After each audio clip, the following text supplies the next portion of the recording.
Assalamualaikum warahmatullahi wabarakatuh.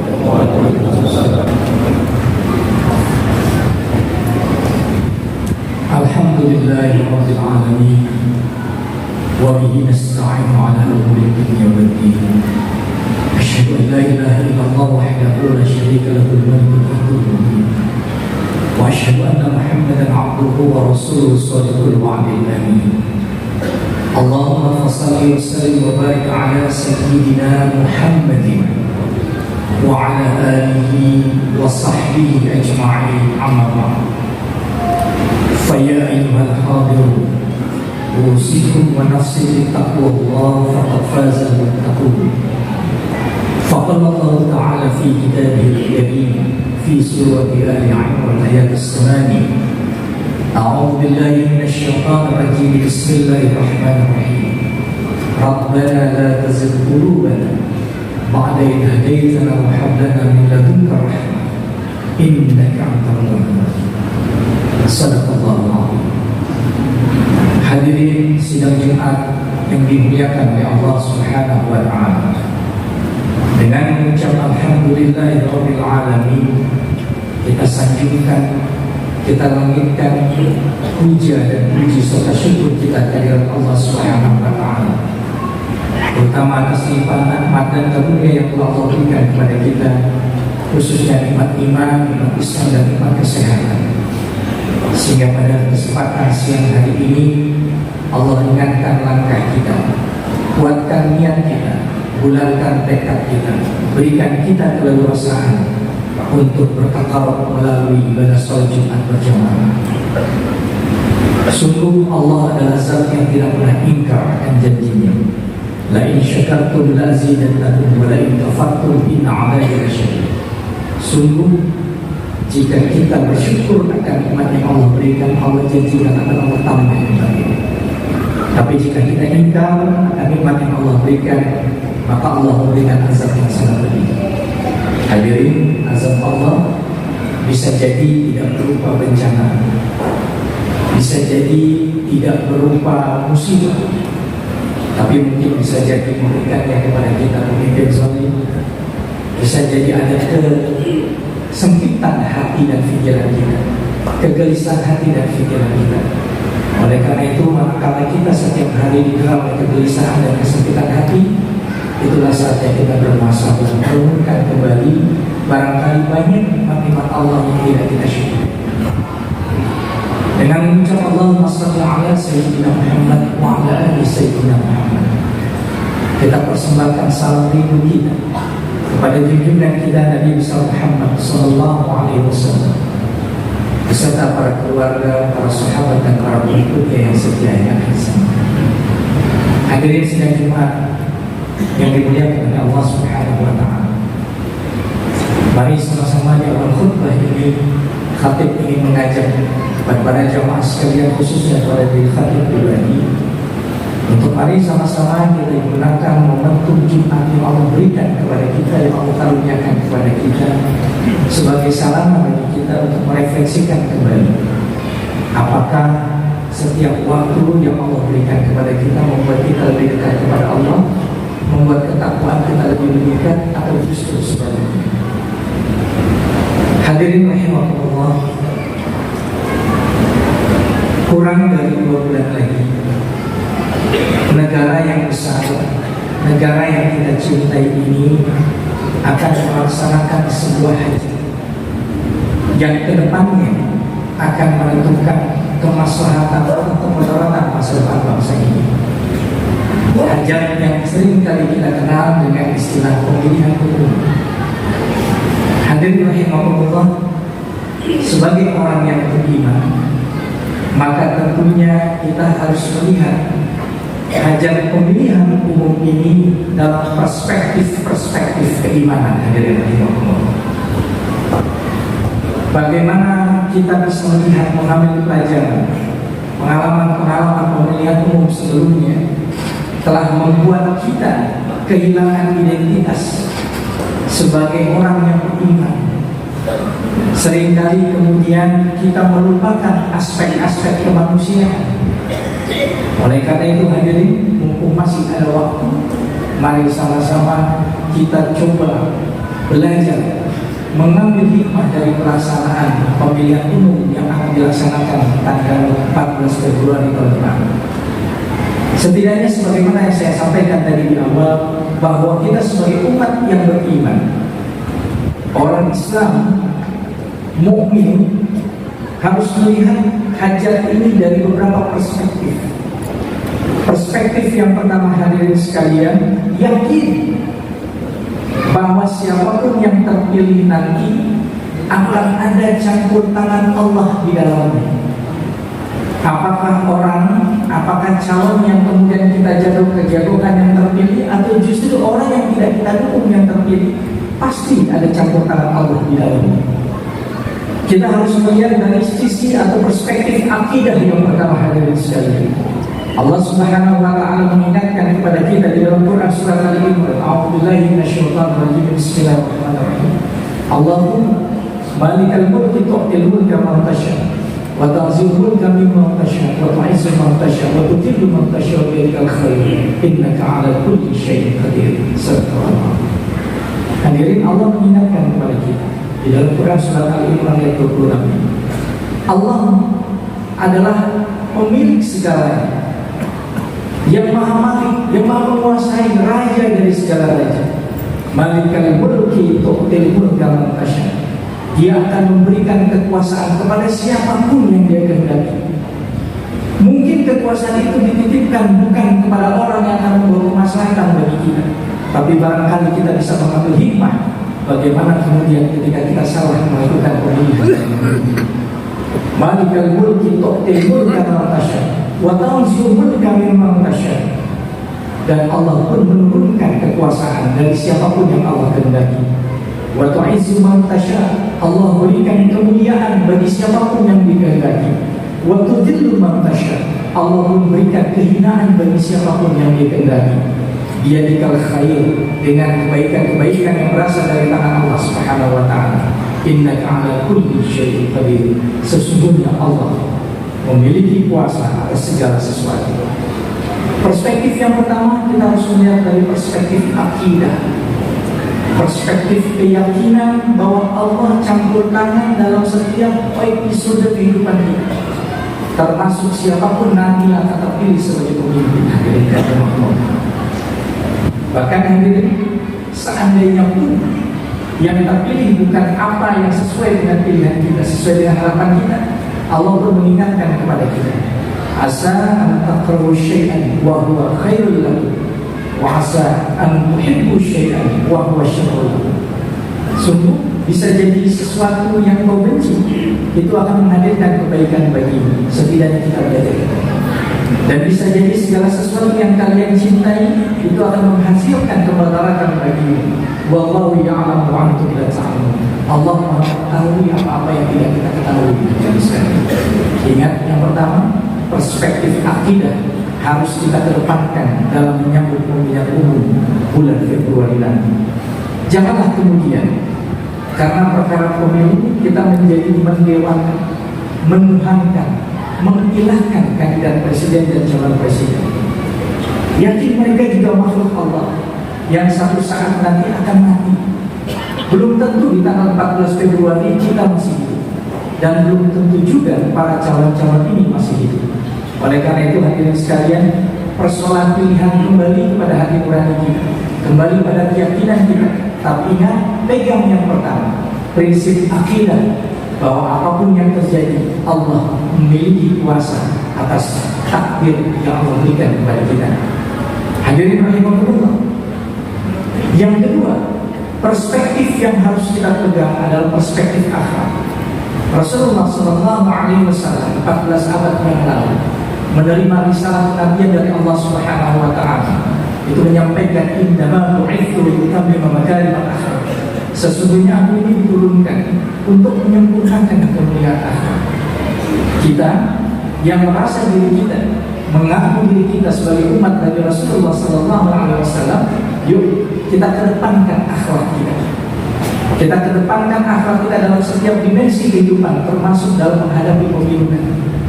Hadirin, masih segar dalam ingatan kita episode cebong, episode kampret beberapa tahun yang lalu, itu sudah selesai. Kita harus kedepankan akhlakul karimah. Persatuan harus kita jaga meskipun pilihan berbeda, dan ini bukan hanya menjadi slogan semata hadirin sekalian. Ayo bismillah, kedepankan akhlak kita, tunjukkan bahwa kita adalah pribadi-pribadi muslim yang tetap mendukung calon kandidatnya dengan penuh akhlakul karimah, bukan dengan taburan-taburan kebencian. Hadirin rahimahullah. Selesai sudah, pada saatnya nanti pemilu, kita yang akan bertanggung jawab terhadap apa yang menjadi hasil karya dari jempol kita, lisan kita, dan lain sebagainya. Hadirin rahimahullah, pilpres, pemilu hendaknya membuat kita menjadi ahli hikmah, bukan ahli ghibah, bukan ahli penebar kebohongan. Hadirin rahimahullah, ingat Allah Subhanahu wa taala dalam dimensi akhlak ini mengingatkan kepada kita, dan ini relevan sekali dengan konteks pemilu, di mana Allah Subhanahu wa taala mengingatkan kepada kita, a'udzubillahi minasyaitonir rajim. Bismillahirrahmanirrahim. Ya ayyuhalladzina amanu wa amanu beriman, la yaskhar qaumun min qaum. Janganlah satu kaum mengolok-olok kaum yang lain. Asa ayyakulu khairan minhum. Bisa jadi kaum yang diolok-olok itu lebih baik daripada kaum yang mengolok-olok. Wala talbisu anfusakum. Dan janganlah kalian saling mencela satu sama lain. Wala tanabazu bil alqab. Dan janganlah kalian saling memanggil gelar-gelar yang buruk. Ini terjadi. Jangan, Allah mengingatkan, jangan saling memanggil gelar-gelar yang buruk. Ijtanibu katsiran minadh-dhann. Jauhi dari kita segala bentuk prasangka. Inna ma'adatan itsm. Sesungguhnya segala bentuk prasangka itu adalah kebaikan, keburukan akhlak. Wala tajassasu. Dan janganlah kalian cari-cari kesalahan orang lain. Wala yaqtab ba'dukum ba'dan. Dan janganlah kalian menggunjing satu sama lain. Ayuhibbu ahadukum an ya'kula lahma akhihi maitan. Apakah kalian mau? Bagaimana perasaan kalian jika kalian memakan daging bangkai dari saudara kalian sendiri? Fakarihtum, tentunya kalian tidak akan mau makan daging itu karena kalian merasa jijik. Hadirin sekalian, Allah yang karim, peringatan Allah yang diturunkan, disampaikan berupa wahyu kepada Nabi Muhammad SAW. Ini kontekstual sekali dalam kehidupan kita saat ini, terutama dalam momen-momen di mana kita menghadapi perayaan-perayaan seperti pemilu saat ini, di mana larangan-larangan, peringatan-peringatan Allah ini sering kali kita langgar. Kita melupakan dimensi akhlak. Hadirin sekalian, boleh kita mendukung calon kandidat kita, tidak perlu kita menambah dosa dengan mencela, mencaci maki pendukung dari kandidat yang lain. Hadirin, Rasulullah SAW pernah menyampaikan sebuah diskusi, di mana salah satunya di situ Allah menyampaikan kepada Rasulullah SAW, ajib itu kata Allah, Allah merasa aneh. Liman ishtaghala bi'ayubin nas, kepada orang yang sibuk membaca, sibuk memberikan aib-aib orang lain. Wa huwa ghafilun an uyubi nafsi, tapi mereka lupa akan aib-aib yang ada pada diri mereka sendiri. Hadirin rahimahullah, ayo perspektif yang kedua, perspektif akhlak harus kita kedepankan sebagai umat Islam yang beriman dalam menghadapi pemilihan umum. Yang ketiga, hadirin sekalian, adalah perspektif ukhuwah. Bagaimanapun pemilu adalah satu perkara dunia yang seharusnya menjadikan ladang amal bagi kita. Jangan sampai kemudian kita terpecah belah hanya gara-gara kita berbeda pilihan. Allah Subhanahu wa taala mengingatkan kepada kita, wa'tasimu bihablillahi jami'an wa la tafarraqu. Berpegang eratlah kalian dalam tali agama Allah dan jangan kalian bercerai-berai, terutama untuk hal-hal yang bersifat dunia. Hadirin rahimahumullah, ingat 3 perspektif dalam melaksanakan pemilihan umum nanti. Perspektif akidah, yakin ada campur tangan Allah di dalamnya. Perspektif akhlak, jaga akhlak kita, jadikan kandidat kita maju ke puncak pimpinan dengan dukungan akhlakul karimah dari kita.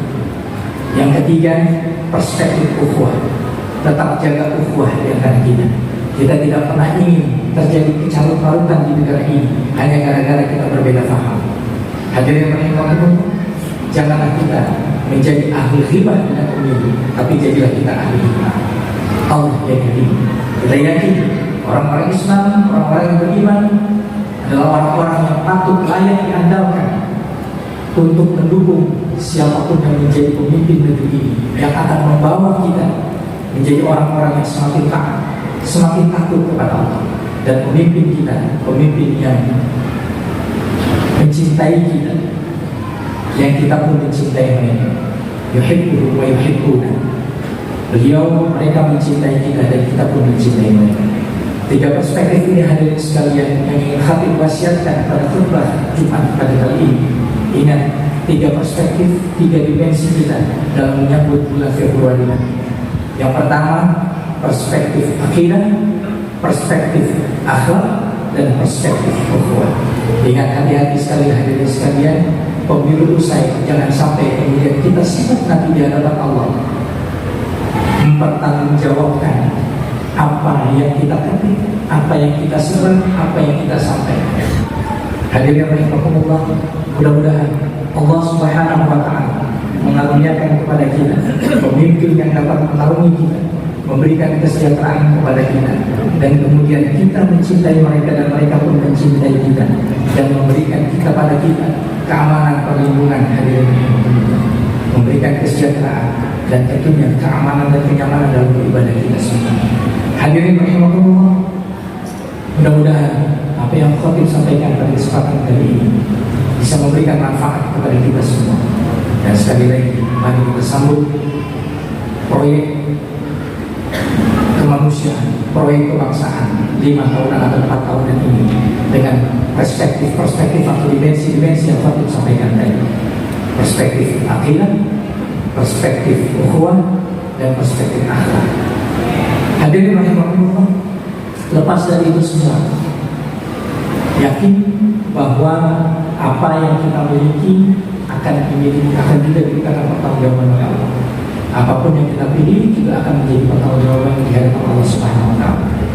Dan pada saatnya nanti, hari ini kita masih mendengar saudara-saudara kita di Palestina mendapatkan kezaliman kekejian yang masih sangat luar biasa di luar nalar kemanusiaan dari pasukan Zionis Israel. Oleh karena itu hadirin sekalian, kita memiliki peluang untuk memilih, dan kita memiliki peluang untuk menunjukkan sikap kita.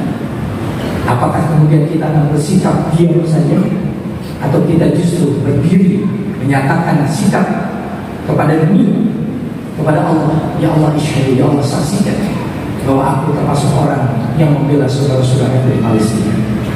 Banyak hal yang mungkin bisa kita lakukan, minimal dengan doa. Kita sampaikan, kita langitkan doa-doa kita.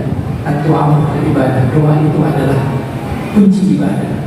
Silahkan mungkin senjata kita orang-orang yang beriman. Panjatkan doa kita kepada Allah Subhanahu wa taala. Yakin Allah melihat kita, Allah mengabulkan doa kita, Allah mendengarkan doa kita. Mudah-mudahan doa kita menjadi kekuatan bagi saudara-saudara kita di Palestina dalam menghadapi kekejian laknatullah tentara Zionis Israel. Kita juga bisa mengambil posisi untuk menternakan, menginfakkan, menghadiahkan harta kita kepada rakyat Palestina untuk membantu perjuangan mereka, membantu krisis-krisis kemanusiaan di sana. Hadirin, 1 minggu yang lalu saya bertemu dengan para asatidz dari Basnas Basis DKI Jakarta. Para asatidz ini kemudian mengatakan bahwa pada prinsipnya yang kita berikan kepada rakyat Palestina bukan infak, tetapi hadiah kepada rakyat Palestina. Kenapa bukan infak? Karena terkesan kalau infak kita memberikan sisa dari apa yang ada di dalam dompet dan harta kita.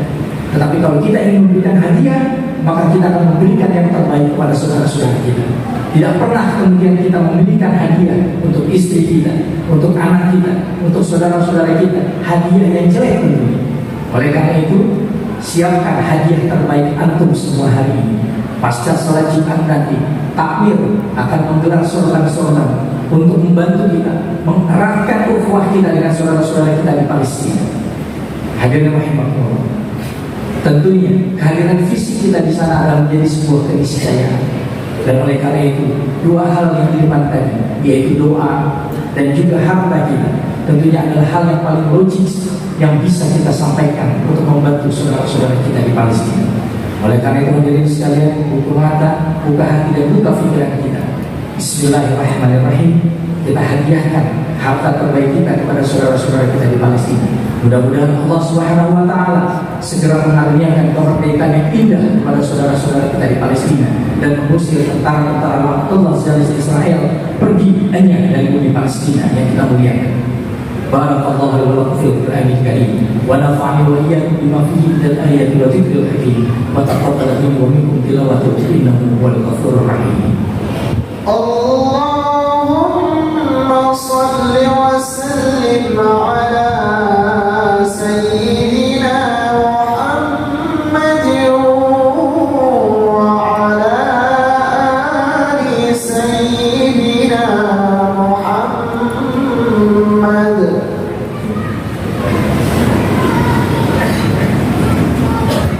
Alhamdulillahi Rabbil Alamin. Wassalatu wassalamu ala asrafil anbiya'i wal mursalin imamul muttaqin sayyidil qawm hijri wa ala alihi wa sahbihi ajma'in amma ba'd. Fa ya ayyuhal hadirun ittaqullaha haqqa tuqatih wa la tamutunna illa wa antum muslimun. Faqala Allah ta'ala fi kitabil karim a'udzu billahi minasy syaithanir rajim. Bismillahirrahmanirrahim. Qul huwallahu ahad, Allahus samad, lam yalid wa lam yulad wa lam yakul lahu kufuwan ahad. Inna Allaha wa malaikatahu yusalluna 'alan nabi ya ayyuhalladzina amanu sallu 'alaihi wa sallimu taslima. Allahumma shalli 'ala sayyidina Muhammad wa 'ala ali sayyidina Muhammad kama shallaita 'ala sayyidina Ibrahim wa 'ala ali sayyidina Ibrahim wa barik 'ala sayyidina Muhammad wa 'ala ali sayyidina Muhammad kama barakta 'ala sayyidina Ibrahim wa 'ala ali sayyidina Ibrahim fil 'alamin innaka Hamidum Majid. Wa radhiyallahu ta'ala an kulli sahabati Rasulillahi ajma'in sayyidina khulafa'ir rasyidin Abi Bakr wa Umar wa Utsman wa Ali wa 'ala sahabati wa tabi'in wa man tabi'ahum bi ihsan ila yaumiddin wa inna ma'ahum bi'afwika wa karamika wa ihsanika ya arhamar rahimin. Allahumma fi للمؤمنين والمؤمنات والمسلمين والمسلمات الأحياء منهم والأموات إنك قريب مجيب الدعوة يا قاضي الحاجة. اللهم أكرمنا بالعلم وزدنا بالحلم وأكرمنا بالتقوى وجملنا بالعافية. اللهم إنا نسألك رضاك والجنة ونعوذ بك من سخطك والنار. اللهم إنا نسألك رضاك والجنة ونعوذ بك من سخطك والنار. اللهم أحينا بالإيمان وأمتنا بالإيمان واحشرنا بالإيمان وادخلنا الجنة مع الإيمان وادخلنا الجنة مع الإيمان وادخلنا الجنة مع الإيمان. اللهم إنا نسألك سلامة في الدين وعافية في الجسد وزيادة في العلم وبركة في الرزق وتوبة قبل الموت ورحمة عند الموت ومغفرة بعد الموت. اللهم هون علينا في شكرات الموت والنجاة من النار والعفو عند الحساب. ربنا لا تزغ قلوبنا بعد إذ هديتنا وهب لنا من لدنك رحمة إنك أنت الوهاب. ربنا آتنا في الدنيا حسنة وفي الآخرة حسنة وقنا عذاب النار. سبحان ربك رب العزة عما يصفون والسلام على المرسلين والحمد لله رب العالمين. عباد الله إن الله يأمر بالعدل والإحسان وإيتاء ذي القربى وينهى عن الفحشاء والمنكر والبغي يعظكم لعلكم تذكرون. ولذكر الله أكبر. أقيموا الصلاة.